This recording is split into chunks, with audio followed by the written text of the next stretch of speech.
हाय नमस्कार ट्रेडर्स। स्वागत करते हैं आपके अपने यूट्यूब चैनल अपटिक्स पे। तो आज एक बहुत ही इम्पॉर्टेंट टॉपिक पे हम लोग डिस्कशन करने वाले हैं। तो उससे पहले हम लोग ने जो पिछली वीडियो में डिस्कशन किया था मार्केट को लेकर के एक प्रेडिक्शन किया था, तो उस पे हम लोग विचार कर लेते हैं।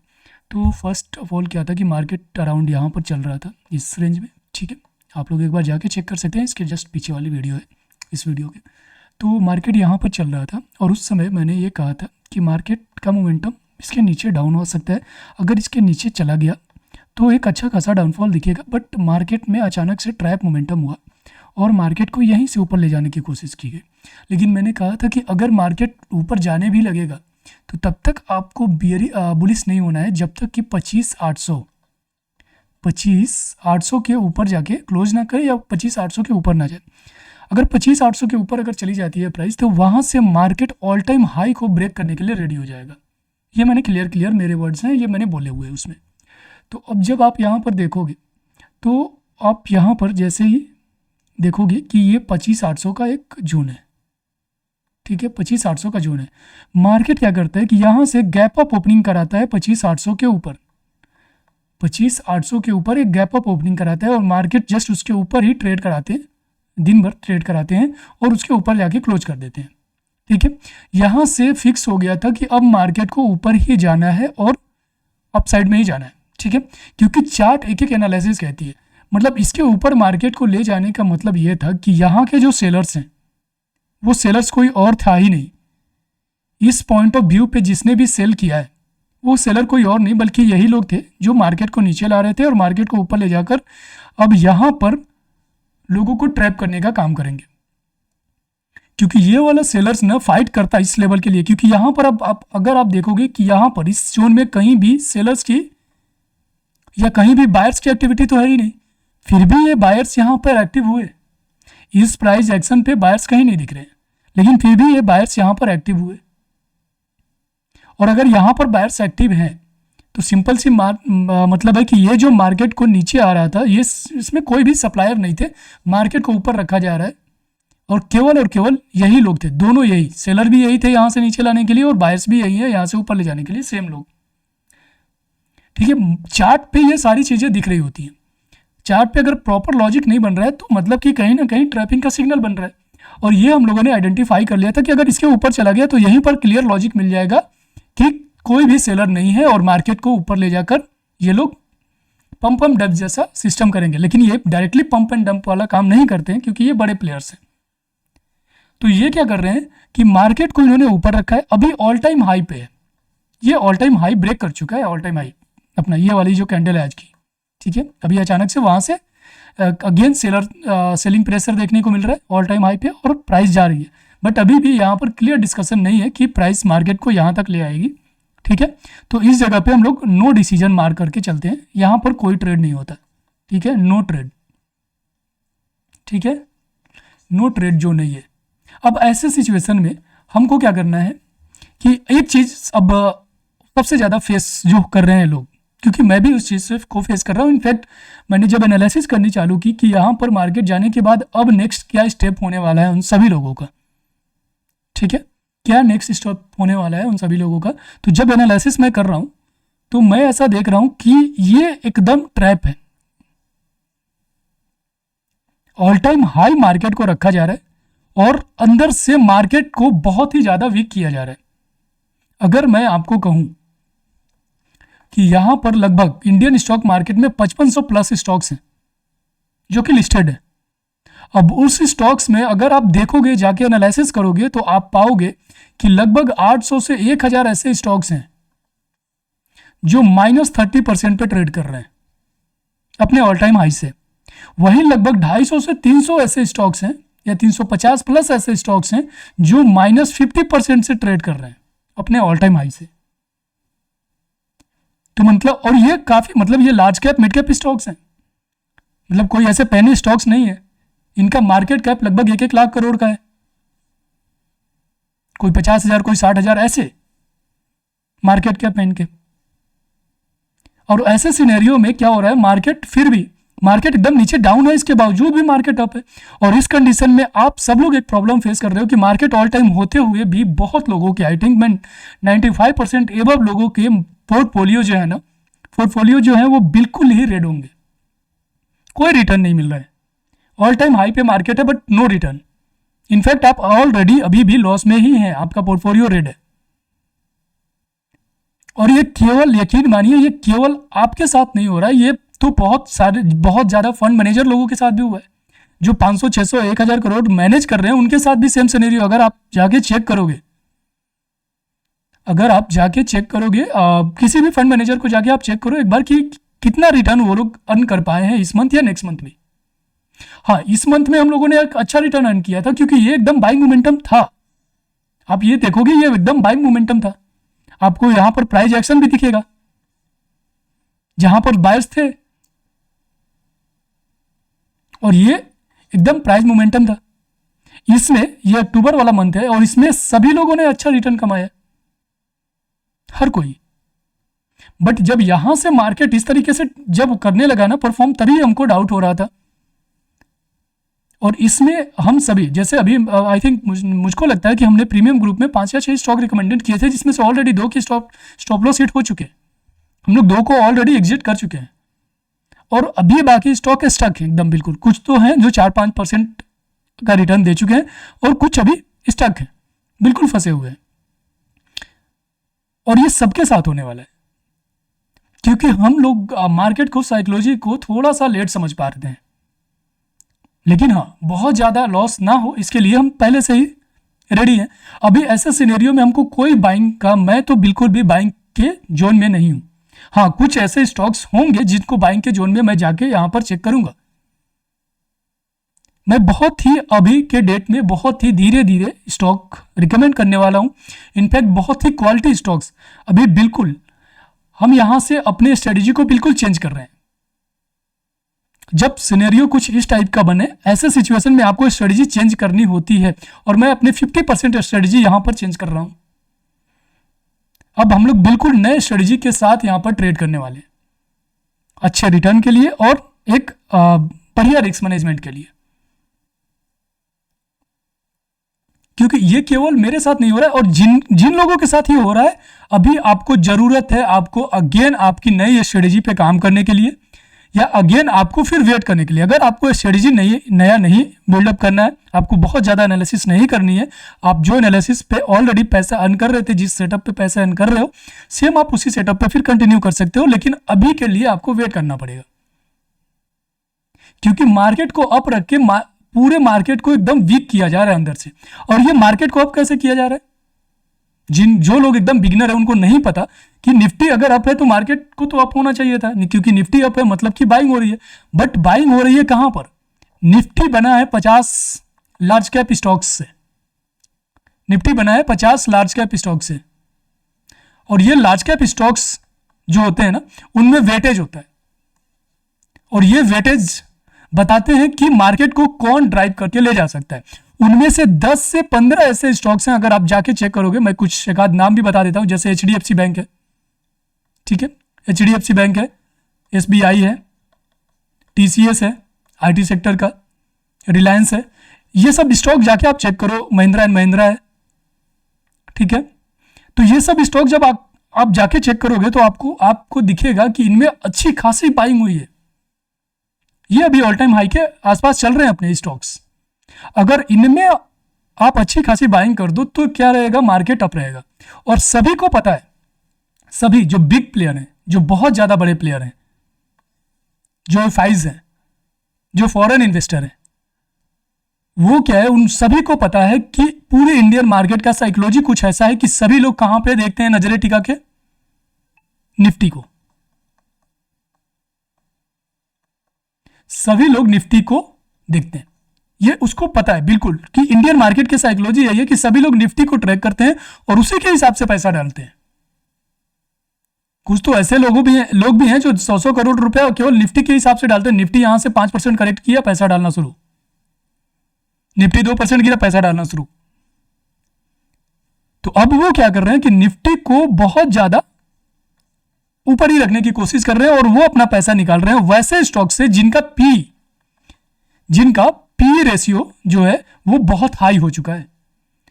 जो हाई पी रेशियो वाले स्टॉक्स हैं उनसे वो पैसा निकाल रहे हैं और एक वैल्यू इन्वेस्टमेंट पे ध्यान दे रहे हैं, वैल्यू इन्वेस्टमेंट पे ध्यान दे रहे हैं। अब तो अगर उनको पी जो हाई पी रेशियो वाले स्टॉक्स हैं वो ज्यादातर मिड कैप वाले स्टॉक्स होंगे और वहां से वो पैसा एकदम निकाले जा रहे हैं। कुछ एक सेक्टर जो कि हम लोग मैंने क्लास में अपने जो कि बैच था हमारा पिछला, उस क्लास में मैंने बोला था कि एक आईटी सेक्टर और एक पीएसयू ये एक बूम पे रह सकते हैं और वो वही अभी बूम पे चल रहे हैं। मतलब इन्हीं दो सेक्टर में बाइंग देखने को मिली है, बाकी सभी में से प्राइस को नीचे ही ले जाया जा रहा है और उनमें से भी कुछ स्टॉक्स ही चल रहे हैं,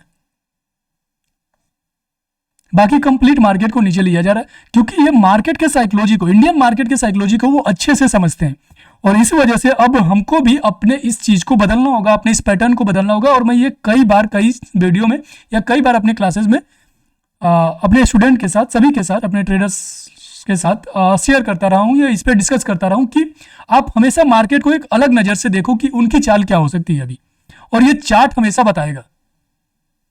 चार्ट अगर आपको लॉजिक नहीं दे रहा है किसी भी जगह पे, जैसे यहां पर मुझको लॉजिक नहीं दे रहा है कि यहां से मार्केट अप जाने का रीजन क्या है, तो मतलब मार्केट को ट्रैप करना है। हमने यहां पर इस जोन में अच्छा पैसा बनाया, बहुत अच्छा पैसा बनाया अक्टूबर में, लेकिन यहां पर नहीं, यहां पर अभी हम अच्छा खासा पैसा बना ही नहीं पा रहे। इनफैक्ट आप म्यूचुअल फंड में आप जाके चेक करोगे वहां पर भी पैसा नहीं बन रहा है, मार्केट ऑल टाइम होते हुए भी, ऑल टाइम हाई होते हुए भी। तो नेक्स्ट हमारा कंडीशन क्या होगा, नेक्स्ट स्टेप क्या होगा ऐसे सिचुएशन में?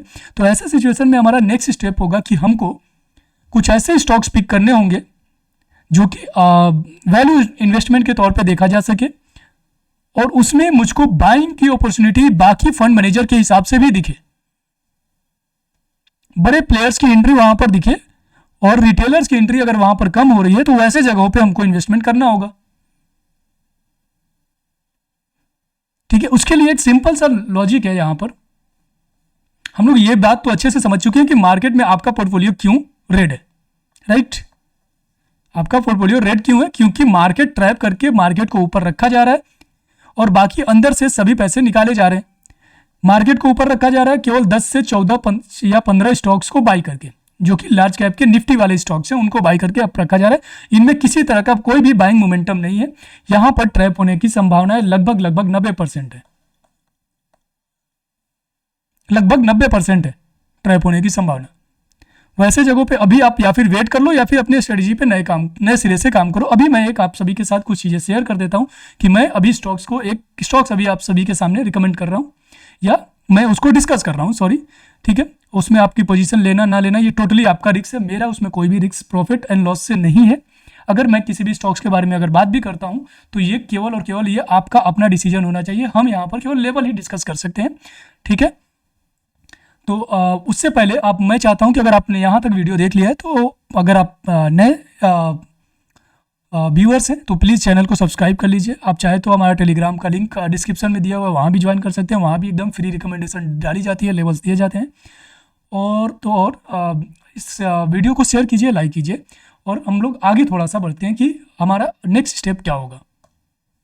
आगे जो नेक्स्ट स्टेप लेना है ना, वो स्टेप ये रहेगा कि हमको टेक्निकल एनालिसिस के साथ साथ थोड़ा सा फंडामेंटल एनालिसिस भी करना होगा, ठीक है।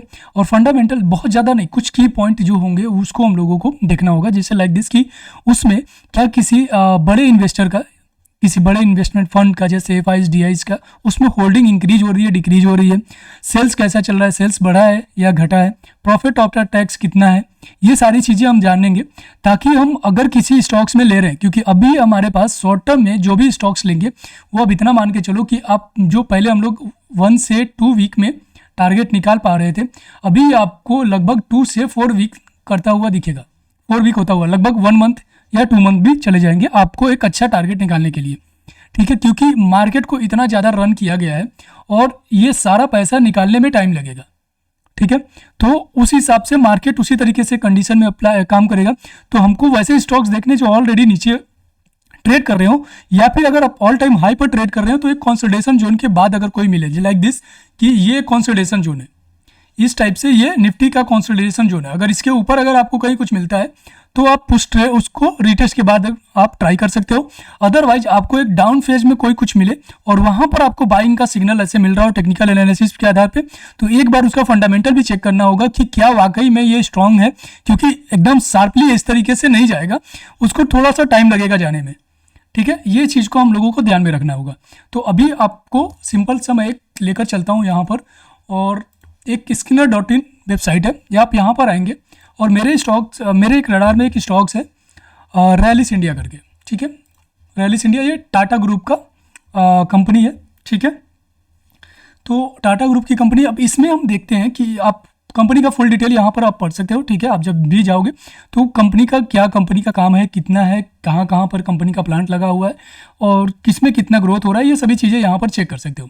हमको बेसिकली अभी के लिए क्या जानना है कि कंपनी का डेथ कितना है, मतलब कंपनी कितना स्ट्रांग है। तो कंपनी 61 करोड़ के पास कंपनी का डेथ है, मतलब बहुत ज़्यादा कर्ज में कंपनी नहीं है। कंपनी ऑलमोस्ट मतलब स्मॉल कैप है, 5,000 करोड़ की कंपनी, तो बहुत ज़्यादा पेनी शेयर भी नहीं है। और साथ में पी रेशियो और industries P ratio almost same है। ठीक है, ऑलमोस्ट सेम है, तो बहुत हाई पी रेशियो अभी भी नहीं है यहाँ पर देखने को मिल रहा है। Profit after tax already 171 crore का है कंपनी के पास। अकॉर्डिंग टू यहाँ पर डेथ जितना है उससे ज़्यादा लगभग उसके आधा यहाँ पर इन्होंने अपने पास कैश भी रखा हुआ है। ठीक है, अब आ जाते हैं नीचे थोड़ा सा। जैसे नीचे आते हैं यहाँ पर, तो हमको क्या देखना है कि कंपनी प्रॉफिटेबल है, कंपनी का सेल्स कंटिन्यू हो रहा है या नहीं हो रहा है। ठीक है, तो कंपनी का सेल्स आप देखेंगे तो कंटिन्यू कंपनी का सेल्स बढ़ ही रहा है। ठीक है, और अभी TTM में भी 2,770 करोड़ का सेल्स ऑलरेडी वो कंपनी कर चुकी है, और अभी एक क्वार्टरली रिजल्ट जब आएगा तो इसमें कंप्लीट हो जाएगी ये सारी चीज़ें कि कितना। ठीक है, अभी बात कर लेते हैं कि कंपनी ने प्रॉफिट कितना किया है आफ्टर टैक्स। तो अभी 176 करोड़ का आफ्टर टैक्स प्रॉफिट किया है सेल्स के बाद। ठीक है, अब यहाँ पर देखते हैं कि क्या कोई बड़ा इन्वेस्टर या कोई बड़ा प्लेयर्स का मोमेंटम यहाँ पर क्या है। तो बड़ा प्लेयर्स का मोमेंटम यह है कि कंपनी कंटिन्यू अपना शेयर अपने पास रखी हुई है, कंपनी के प्रमोटर्स के जो शेयर्स हैं उसमें थोड़ी सी भी गिरावट नहीं आई है।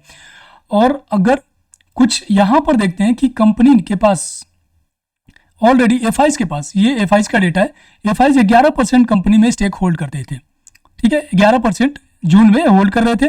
सितंबर में इन्होंने ऑलमोस्ट लगभग 3% स्टेक बढ़ाया है। मतलब जो फॉरेन इन्वेस्टमेंट है उनको अभी यहाँ से इस स्टॉक्स में अभी भी पोटेंशियल दिख रहा है। कुछ तो उनके पास डेटा है जिसके हिसाब से उनको ऐसा लग रहा है कि आने वाले टाइम में अभी और भी ये स्टॉक्स चलने वाले हैं।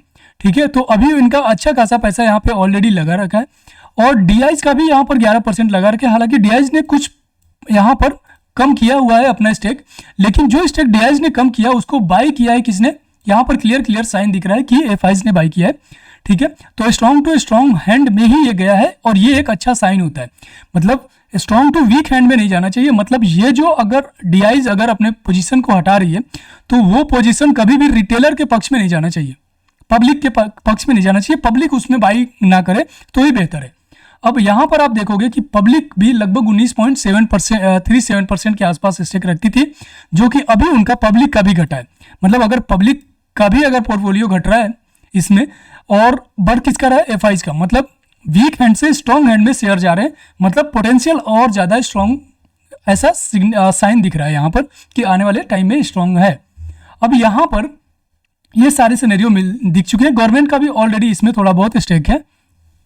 तो ये इतना सब कुछ दिखने के बाद मुझको ऐसा लग रहा है कि ओवरऑल थोड़ा बहुत तो ये स्ट्रॉन्ग जोन में है स्टॉक।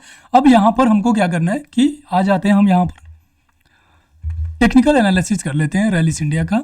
तो जब मैं इस चीज़ को देख रहा हूँ, कंपनी कंटिन्यू डाउन ट्रेंड में थी, नॉन स्टॉप डाउन ट्रेंड में थी, और यहाँ पर अगर मैं देखूँ इस जोन में तो आपको यहाँ पर दिख रहा होगा एक कंसोलिडेशन जोन के बाद शार्प मोमेंटम हुआ है। मतलब यहाँ पर कहीं ना कहीं एक बाइंग पोजीशन है। ठीक है, इस बाइंग पोजीशन पे आने के बाद, लगभग उसी जोन में आने के बाद यहाँ पर अगेन एक क्या हुआ है, कंसोलिडेशन फेज क्रिएट हुआ है। लगभग अच्छा खासा मुझको लगता है कि यहाँ से 2 या 3 वीक का कंसोलिडेशन फेज क्रिएट हुआ है, और इस फेज को इस कैंडल ने ब्रेक कर दिया है। ठीक है, राइट, इस कैंडल ने ब्रेक कर दिया है ऑलरेडी। अब यहाँ से मैं ऐसा एज्यूम करता हूँ कि लगभग ये 50% भी इस जोन पे, ये यहाँ तक अगर आ गया, इस कंसोलिडेशन रीटेस्ट करने के लिए यहाँ तक आ गया, तो मेरी एंट्री इस जोन पे भी एक है, और चाहे तो मैं यहाँ पर भी एंट्री कर सकता हूँ अभी के लिए, और मैं इसके लो के नीचे मैं यहाँ पर एक एसएल रख दूंगा। ये जो कंसोलिडेशन फेज है इसके नीचे मैं एसएल रख के इसको मैं एक बार के लिए 5 से 10% का टारगेट के लिए मैं होल्ड करने की कोशिश करूंगा आने वाले टाइम में, अगर थोड़ा सा ये और रिटेस्ट करे और मुझको थोड़ा सा और करेक्शन करते हुए दिखे तो, ठीक है, क्योंकि इस जोन को हम लोग मार्क करके रख रहे हैं। मैं यहाँ पर ऐसे सिचुएशन में यहाँ पर एंट्री लेने के लिए रेडी हूँ, थोड़ा बहुत और करेक्शन कर जाए, अगर किसी को एग्रेसिव एंट्री करनी है तो यहाँ से भी कर सकता है, उसका एसएल थोड़ा सा बड़ा हो सकता है, ठीक है। तो ये हमारे पास एक लॉजिकल ट्रेड है, ठीक है, सब कुछ ठीक लग रहा है क्योंकि काफ़ी लंबे समय से स्टॉक डाउन ट्रेंड में था, और यहाँ से एक कंसोलिडेशन फेज दिया है इसने, एक अच्छा खासा कंसोलिडेशन, और उसको ब्रेकआउट भी दे चुका है। और ये जो कंसोलिडेशन फेज आया है वो नियर अबाउट जो पिछला बाइंग सेशन है वहीं से आया है। तो सब कुछ अभी तक इस पोर्टफोलियो में, इस स्टॉक्स में सब कुछ पॉजिटिव वे में दिख रहा है। हालांकि ऐसा भी हो सकता है कि मार्केट एकदम शार्पली डाउन चली जाए, अगर एकदम शार्प मोमेंटम देखने को मिला अगर मार्केट में बिकवाली का, तो ठीक है। तो इसके लिए हम लोग यहाँ पर कहीं एसएल ट्राई कर सकते हैं, अदरवाइज ये सब कुछ मेरे हिसाब से बेस्ट लग रहा है। आने वाले टाइम में यहाँ पर एक बाइंग देखने को मिल सकती है, ठीक है। लेकिन किसी तरह का अपना पोजीशन अगर आपको बनाना है तो आपकी और भी एनालिसिस इसके अलावा करनी होगी, जो भी आप कर सकते हैं, जो भी आपका ट्रेडिंग सेटअप अलाउ करे, जो भी आपके नॉलेज अलाउ करे, जो भी आपका रिस्क मैनेजमेंट अलाउ करे, तभी आप किसी तरह का कोई पोजीशन बनाएं, क्योंकि इसमें किसी तरह का लॉस या प्रॉफिट का जिम्मेदार मैं बिल्कुल भी नहीं हो सकता। तो क्योंकि मैं 100% कभी सही नहीं हो सकता, ऑलवेज रिमेंबर कि मैं चांसेज है कि मैं 99% गलत हो जाऊं, ऐसा चांसेज हो सकता है। तो एक बार अपनी एनालिसिस भी जरूर कीजिए, ठीक है। मिलते हैं नेक्स्ट किसी इंपॉर्टेंट टॉपिक पे। तब तक के लिए जो लोग अभी तक चैनल को सब्सक्राइब नहीं किए, चैनल को सब्सक्राइब के लिए वीडियो को शेयर कीजिए, दोस्तों के साथ लाइक कीजिए। मिलते हैं नेक्स्ट वीडियो में, तब तक के लिए बाय बाय।